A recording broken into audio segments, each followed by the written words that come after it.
اب ہم کلام میں آگے بڑھیں گے اور آج ہم باب 27 اٹھائیں گے، یعنی کہ پیدائش کی کتاب باب 27۔ تو سب سے پہلی بات جو یہ باب ہم کو بتاتا ہے وہ ہے حضرت اسحاق حضرت عیسیٰ کو برکت دینے کا وعدہ کرتے ہیں۔ اب ہم آیت 1 سے 4 پڑھیں گے۔ جب اسحاق ضعیف ہو گیا اور اس کی آنکھیں ایسی ڈھونڈلا گئیں کہ اسے دکھائی نہ دیتا تھا، تو اس نے اپنے بڑے بیٹے عیسیٰ کو بلایا اور کہا، اے میرے بیٹے۔ اس نے کہا، میں حاضر ہوں۔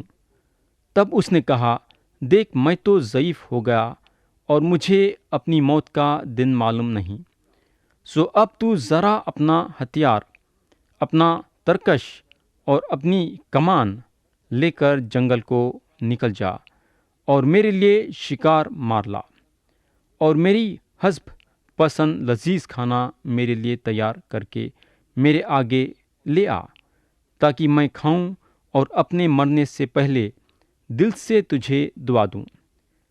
تو پیارے بھائی بہن، ہم دیکھے تھے کہ حضرت اسحاق ایک زبردست آدمی تھے اور ایک بڑھیا آدمی تھے۔ ابیملک اور فلسطینیاں ان کے پاس آئے عہد باندھنے کے لیے، امن اور چین کا عہد، دوستی کا عہد، کیونکہ فلسطینیاں ان سے ڈر گئے تھے۔ حضرت اسحاق صبر کرنے والے انسان تھے اور ایک امن اور چین کے آدمی تھے، بلکہ مشہور بھی تھے اور طاقتور بھی۔ مگر یہاں اگر ہم دیکھیں گے تو ہم کو معلوم ہوگا کہ انہوں اپنے جسم کی کمزوری ظاہر کرتے ہیں۔ یہ ساری زندگی عیساؤ ان کے چہیتے بیٹے تھے، مگر یعقوب اپنے ماں کے چہیتے بیٹے تھے۔ عیساؤ وہ آدمی تھے جو باہر جاتے تھے اور شکار مار کے لاتے تھے اور پکاتے تھے، اور بوڑھے اسحاق کھانے کا مزہ لیتے تھے اور لطف اٹھاتے تھے۔ تو یہاں اگر ہم دیکھیں گے تو انہوں کافی بوڑھے ہو گئے ہیں اور عیسیٰ کو برکت دینا چاہتے ہیں۔ ان کو معلوم ہے کہ خدا بولا ہے کہ بڑا چھوٹے کی خدمت کریں گا، مگر انہوں یہ بات کا خیال نہیں کر کے اپنی مرضی سے اپنے بڑے بیٹے عیسیٰ کو برکت دینا چاہتے ہیں۔ اس لیے انہوں اپنے بڑے بیٹے کو بولتے ہیں، باہر جاؤ اور شکار مار کے لاؤ تاکہ انہوں کھا کے برکت دیے۔ ویسا میرے بھائی، یہ گھرانے کے بارے میں ہم کو کتنا کچھ ظاہر ہوا ہے۔ آپ دیکھ سکتے ہیں کہ حضرت ابراہیم کے گھرانے میں کتنا جھگڑا ہے۔ حضرت ابراہیم کے زمانے میں ہاجرہ کے وجہ سے جھگڑا ہو رہا تھا، اور یہاں دیکھیں گے تو یہ جڑواں بیٹوں کے وجہ سے گھر میں جھگڑا ہو رہا ہے۔ آج بھی اگر ہم دیکھیں گے تو آپ کو معلوم ہوگا کہ گھروں میں کتنے لڑائی جھگڑے ہو رہے ہیں، کئی گھریں اجڑ گئے ہیں، برباد ہو گئے ہیں۔ تو یہاں ختم ہوئی پہلی بات۔ اب ہم دوسرے بات پہ جائیں گے، اور وہ ہے ربقہ حضرت یعقوب کے ساتھ تیاری کرتے ہیں حضرت اسحاق کو دھوکہ دینے کے لیے۔ اب ہم آیت 5 سے 8 پڑھیں گے۔ لکھا ہوا ہے، اور جب اسحاق اپنے بیٹے عیسیٰ سے باتیں کر رہا تھا تو ربقہ سن رہی تھی، اور عیسیٰ جنگل کو نکل گیا کہ شکار مار کر لائیں۔ تب ربقہ نے اپنے بیٹے یعقوب سے کہا کہ دیکھ، میں نے تیرے باپ کو تیرے بھائی عیسیٰ سے یہ کہتے سنا کہ میرے لیے شکار مار کر لذیذ کھانا میرے واسطے تیار کر، تاکہ میں کھاؤں اور اپنے مرنے سے پیشتر خداوند کے آگے تجھے دعا دوں۔ سو اب اے میرے بیٹے، اس حکم کے مطابق جو میں تجھے دیتی ہوں، میری بات کو مان۔ تو پیارے بھائی بہن، ربقہ وہ سارے باتیں سن لیے جو حضرت اسحاق عیسیٰ کو بولے تھے، اور کیونکہ حضرت یعقوب ان کے چہیتے بیٹے تھے تو ان کے دل و دماغ میں دھوکے بازی کے ارادے شروع ہوئے۔ انہوں یہ برکت یعقوب کو دلانا چاہتے تھے، ترکیب نکالنا ضروری تھا، اور یہ بات ربقہ کے دل و دماغ میں آتی ہے۔ اب ہم دیکھیں گے کہ انہوں حضرت یعقوب کو کیا بتاتے ہیں۔ آیت 9 سے 11 پڑھیں گے۔ اور جا کر ریوڑ میں سے بکری کے 2 اچھے اچھے بچے مجھے لا دے، اور میں ان کو لے کر تیرے باپ کے لیے اس کی حسب پسند لذیذ کھانا تیار کر دوں گی، اور تو اسے اپنے باپ کے آگے لے جانا، تاکہ وہ کھائے اور اپنے مرنے سے پیشتر تجھے دعا دے۔ تب یعقوب نے اپنی ماں ربقہ سے کہا، دیکھ، میرے بھائی عیسو کے جسم پر بال ہیں اور میرا جسم صاف ہے۔ تو یہاں ہم یہ بات غور کرنے کی ہے کہ حضرت عیسو صرف باہر رہنے والے شکاری انسان ہی نہیں تھے، بلکہ وہ انسان بھی تھے جس کے جسم پہ بے حد بال تھے۔ یہ بات یعقوب کے پہچان میں آئی۔ انہوں جانتے تھے کہ اس طریقے سے انہوں جائیں گے تو پکڑے جائیں گے، کئی کو بولے تو ان کے جسم پہ بال نہیں تھے اور اسحاق کو پہچاننے کا پورا موقع مل جاتا تھا۔ یہ بات کو حضرت یعقوب جانتے تھے، اس لیے انہوں اپنے ماں سے آیت 12 میں بولتے ہیں، شاید میرا باپ مجھے ٹٹولے تو میں اس کی نظر میں دغاباز ٹھہروں گا اور برکت نہیں بلکہ لعنت کماؤں گا۔ مگر میرے بھائی، ان کے ماں تل گئے تھے کہ یہ برکت ان کے چھوٹے بیٹے یعقوب کو پہنچنا۔ آیت 13 سے 17 میں لکھا ہوا ہے، اس کی ماں نے اسے کہا، اے میرے بیٹے، تیری لعنت مجھ پر آئے، تو صرف میری بات مان اور جا کر وہ بچے مجھے لا دے۔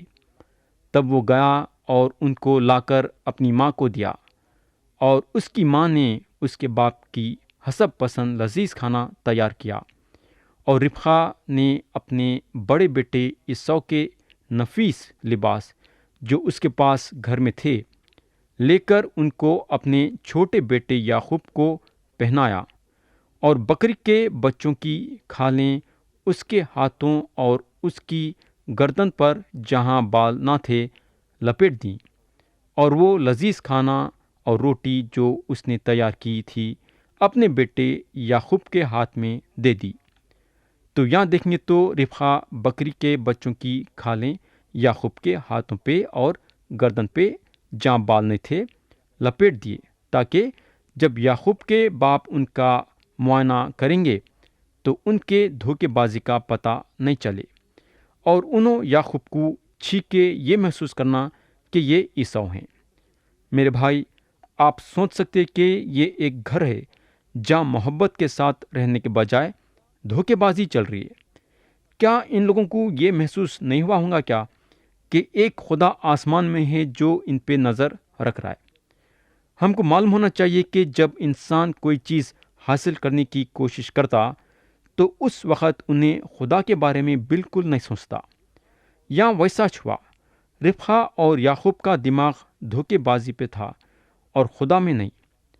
تو یہاں ختم ہوئی دوسری بات۔ اب ہم تیسرے بات پہ جائیں گے، اور ہے حضرت یعقوب اپنے باپ حضرت اسحاق کو دھوکہ دیتے ہیں۔ اب ہم آیت 18 سے 20 پڑھیں گے۔ تب اس نے باپ کے پاس آ کر کہا، اے میرے باپ۔ اس نے کہا، میں حاضر ہوں، تو کون ہے میرے بیٹے؟ یعقوب نے اپنے باپ سے کہا، میں تیرا پہلوتا بیٹا عیسو ہوں، میں نے تیرے کہنے کے مطابق کیا ہے، سو ذرا اٹھ اور بیٹھ کر میرے شکار کا گوشت کھا، تاکہ تو دل سے مجھے دعا دے۔ تب اسحاق نے اپنے بیٹے سے کہا، بیٹا، تجھے یہ اس قدر جلد کیسے مل گیا؟ اس نے کہا، اس لیے کہ خداوند تیرے خدا نے میرا کام بنا دیا۔ یہاں اگر ہم دیکھیں گے تو حضرت یعقوب کی جھوٹ ایسی جھوٹ تھی کہ انہوں پہلے تو اپنے باپ کو بولے، میں عیسو ہوں، جب انہوں عیسو نے تھے۔ دوسرا جھوٹ یہاں انہوں جو استعمال کرے، وہ جھوٹ میں خدا کو بھی ملا لیے۔ جب حضرت اسحاق ان کو یہ بولنے کو لگے کہ بیٹا، تجھے یہ اس قدر جلد کیسے مل گیا، تو یعقوب یہاں خدا کو بھی ملا لیے۔ انہوں بولتے ہیں، اس لیے کہ خداوند تیرے خدا نے میرا کام بنا دیا، جبکہ خدا کو یہ دھوکے بازی سے تعلق نہیں تھا۔ میرے بھائی، انسان کتنا آسانی کے ساتھ خدا کا نام لیتا ہے۔ آج بھی اگر آپ غور کریں گے تو آپ کو معلوم ہوگا کہ کئی لوگ اپنے مرضی سے کام کرتے ہیں اور بولتے ہیں، خدا میرے کو یہ کام کرو بولا۔ میری التجا یہ ہے کہ خدا کو اپنی مرضی کے کاموں میں مت لاؤ۔ اب ہم آیت 21 سے 27 پڑھیں گے۔ تب اسحاق نے یعقوب سے کہا، اے میرے بیٹے، ذرا نزدیک آ کہ میں تجھے ٹٹولوں کہ تو میرا وہی بیٹا عیسو ہے یا نہیں۔ اور یعقوب اپنے باپ اسحاق کے نزدیک گیا، اور اس نے اسے ٹٹول کر کہا کہ آواز تو یعقوب کی ہے، پر ہاتھ عیسو کے ہیں۔ اور اس نے اسے نہ پہچانا، اس لیے کہ اس کے ہاتھوں پر اس کے بھائی عیسو کے ہاتھوں کی طرح بال تھے۔ سو اس نے اسے دعا دی، اور اس نے پوچھا کہ کیا تو میرا بیٹا عیسو ہی ہے؟ اس نے کہا، میں وہی ہوں۔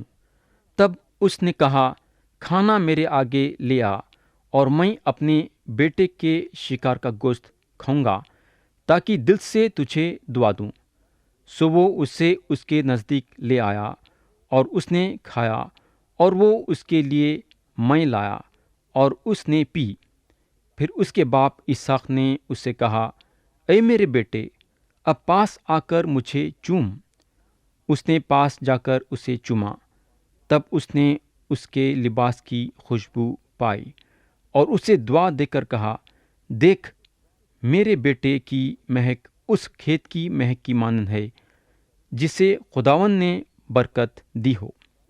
تو پیارے بھائی بہن، یا ہم دیکھیں گے تو ہم کو یہ بات معلوم ہوگی کہ جو طریقہ ربقہ اپنائے اسحاق کو دھوکہ دینے کے لیے، وہ طریقہ کامیاب ہوا، اور یعقوب بھی اس میں اپنے ماں کا ساتھ دیے۔ ربقہ اسحاق کو اچھی طریقے سے جانتے تھے، اور اس طریقے سے یہ ترکیب نکالے تاکہ اسحاق پہچانتے ہوئے بھی نہ پہچانے۔ اگر ہم غور کریں گے تو ہم کو معلوم ہوگا کہ حضرت اسحاق آواز کو پہچان لیے تھے، مگر یعقوب جو عیسو کا لباس ڈالیے تھے اور ہاتھ پہ اور گردن پہ بال لگا لیے تھے، اس کے ذریعے سے حضرت اسحاق دھوکہ کھا گئے۔ مگر میرے دوست، اس کا نتیجہ یہ ہوا کہ یہ گھرانہ ٹوٹ گیا۔ آگے ہم یہ بات کو دیکھیں گے۔ عیسو کے دھمکی کے وجہ سے یعقوب کو ربقہ کے بھائی لابان کے پاس جانا پڑا۔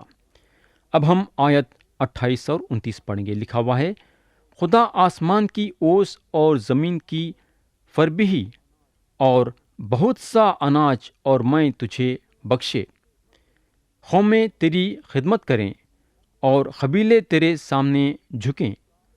تو اپنے بھائیوں کا سردار ہو، اور تیری ماں کے بیٹے تیرے آگے جھکیں۔ جو تجھ پر لعنت کرے وہ خود لعنتی ہو، اور جو تجھے دعا دے وہ برکت پائے۔ یا اگر ہم دیکھیں گے تو حضرت اسحاق وہ برکت دے رہے ہیں جو ان کو ملی تھی، مگر دلچسپی کی بات یہ ہے کہ حضرت یعقوب کو یہ برکت خدا کی طرف سے مل چکی تھی، یہ برکت حضرت یعقوب کی ہو چکی تھی، مگر دلچسپی کی بات یہ بھی ہے کہ حضرت اسحاق یہ سمجھ رہے ہیں کہ یہ برکت انہوں عیسو کو دے رہے ہیں، مگر ان کو یہ پتہ نہیں ہے کہ حضرت یعقوب ان کے پاس کھڑے ہیں اور برکت لے رہے ہیں۔ تو یہاں ختم ہوئی تیسری بات۔ اب ہم چوتھے بات پہ جائیں گے، اور وہ ہے حضرت عیسو کو دھوکے بازی کا پتہ چلتا ہے۔ اب ہم آیت 30 سے 40 پڑھیں گے۔ لکھا ہوا ہے، جب اسحاق یعقوب کو دعا دے چکا اور یعقوب اپنے باپ اسحاق کے پاس سے نکلا ہی تھا کہ اس کا بھائی عیسو اپنے شکار سے لوٹا۔ وہ بھی لذیذ کھانا پکا کر اپنے باپ کے پاس لایا، اور اس نے اپنے باپ سے کہا، میرے باپ، اٹھ کر اپنے بیٹے کے شکار کا گوشت کھائے، تاکہ دل سے مجھے دعا دے۔ اس کے باپ اسحاق نے اس سے پوچھا کہ تو کون ہے؟ اس نے کہا، میں تیرا پہلوتا بیٹا عیسو ہوں۔ تب تو اسحاق باشدت کانپنے لگا، اور اس نے کہا، پھر وہ کون تھا جو شکار مار کر میرے پاس لے آیا؟ اور میں نے تیرے آنے سے پہلے سب میں سے تھوڑا تھوڑا کھایا اور اسے دعا دی، اور مبارک بھی وہی ہوگا۔ عیسو اپنے باپ کی باتیں سنتے ہی بڑی بلند اور حسرت ناک آواز سے چلا اٹھا، اور اپنے باپ سے کہا، مجھ کو بھی دعا دے، اے میرے باپ، مجھ کو بھی۔ اس نے کہا، تیرا بھائی دغاس سے آیا اور تیرے برکت لے گا۔ تب اس نے کہا، کیا اس کا نام یعقوب ٹھیک نہیں رکھا گیا؟ کیونکہ اس نے دوبارہ مجھے آڑنگا مارا۔ اس نے میرا پہلوتے کا حق تو لے ہی لیا تھا، اور دیکھ اب وہ میری برکت بھی لے گا۔ پھر اس نے کہا، کیا تو نے میرے لیے کوئی برکت نہیں رکھ چھوڑی ہے؟ اسحاق نے عیسیٰ کو جواب دیا کہ دیکھ، میں نے اسے تیرا سردار ٹھہرایا اور اس کے سب بھائیوں کو اس کے سپرد کیا کہ خادم ہوں، اور اناج اور میں اس کی پرورش کے لیے بتائے۔ اب اے میرے بیٹے، تیرے لیے میں کیا کروں؟ تب عیسیٰ نے اپنے باپ سے کہا، کیا تیرے پاس ایک ہی برکت ہے؟ اے میرے باپ، مجھے بھی دعا دے، اے میرے باپ، مجھے بھی۔ اور عیسیٰ چلا چلا کر رویا۔ تب اس کے باپ اسحاق نے اس سے کہا، دیکھ، زرخیز زمین میں تیرا مسکن ہو، اور اوپر سے آسمان کی شبنم اس پر پڑے۔ تیری اوقات بصری تیری تلوار سے ہو، اور تو اپنے بھائی کی خدمت کرے، اور جب تو آزاد ہو تو اپنے بھائی کا جوا اپنی گردن پر سے اتار پھینکے۔ تو پیارے بھائی بہن، یہاں ختم ہوئی چوتھی بات۔ اب ہم پانچویں اور آخری بات پہ جائیں گے، اور وہ ہے حضرت یعقوب کو ربقہ اپنے بھائی لابان کے پاس بھیجتے ہیں۔ اب ہم آیت 41 پڑھیں گے۔ اور عیسیٰ نے یعقوب سے اس برکت کے سبب سے جو اس کے باپ نے اس سے بخشی کنار رکھا، اور عیسیٰ نے اپنے دل میں کہا کہ میرے باپ کے ماتم کے دن نزدیک ہیں، پھر میں اپنے بھائی یعقوب کو مار ڈالوں گا۔ تو یہاں حضرت عیسیٰ سوچتے ہیں، میرے باپ تو کافی بوڑھے ہو گئے ہیں اور اب زیادہ جینے والے نہیں ہیں۔ میں ایک کام کروں گا، جیسا میرے باپ مرتےچ میں یعقوب کو قتل کر دوں گا۔ میں یعقوب کو چھوڑنے والا نہیں ہوں۔ تو یہ ان کی سوچ تھی، اور شاید دوسروں سے بھی یہ بات کا ذکر کرے ہوں گے۔ جب انسان حد سے زیادہ کسی سے نفرت کرنا شروع کرتا تو اس کی برائی کرنے میں پیچھے نہیں ہٹتا، بلکہ ہو سکے تو اس کے ساتھ انہیں کیا کرنے والا ہے اپنے خاص لوگوں کو بتائیں گا بھی۔ بہرحال یہ قتل و عام کی بات حضرت عیسیٰ کے دل میں پیدا ہوتی ہے۔ اب ہم آیت 42 اور 43 پڑھیں گے۔ لکھا ہوا ہے، اور ربقہ کو اس کے بڑے بیٹے عیسیٰ کی یہ باتیں بتائی گئیں۔ تب اس نے اپنے چھوٹے بیٹے یعقوب کو بلوا کر اس سے کہا کہ دیکھ، تیرا بھائی عیسیٰ تجھے مار ڈالنے پر ہے، اور یہی سوچ سوچ کر اپنے کو تسلی دے رہا ہے۔ سو اب اے میرے بیٹے، تو میری بات مان اور اٹھ کر ہارن کو میرے بھائی لابان کے پاس بھاگ جا۔